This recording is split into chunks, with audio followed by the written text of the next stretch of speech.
কে কোন দল এগুলো দেখবেন না। আমি সম্মানিত আমার মাথার তাজ ওলামাদেরকে জাতীয় ঐক্যের আহ্বান জানাই। আমাদের এখানে অনেক দ্বন্দ্ব আছে, বাংলাদেশে আছে না? মাসলাক নিয়ে খুব দ্বন্দ্ব হয়।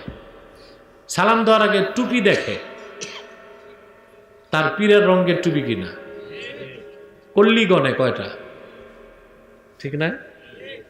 আমার মাসলাকের কিনা। ভাই, মাসলাক যার যার, দিন ইসলাম সবার। পেকুয়ার এই ঐতিহাসিক তাফসিরুল কোরআনের প্রোগ্রাম থেকে আমি আমার সম্মানিত রাজনৈতিক ব্যক্তিবর্গদেরকে জাতীয় ঐক্যের আহ্বান জানাই। অনেক হয়েছে আর না।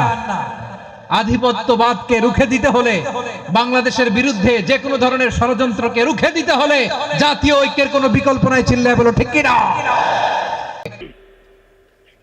কার টুপি কি রং এগুলো দেখার দরকার নেই। তিনটা স্বার্থে আমরা এক হয়ে যাব। ইসলামের সুমহান স্বার্থ রক্ষায় আমরা ঐক্যবদ্ধ হয়ে যাব। মুসলমানদের মৌলিক দাবিগুলো আদায়ে আমরা এক হয়ে যাব। আর বাংলাদেশের স্বাধীনতা রক্ষায় এক হয়ে যাব।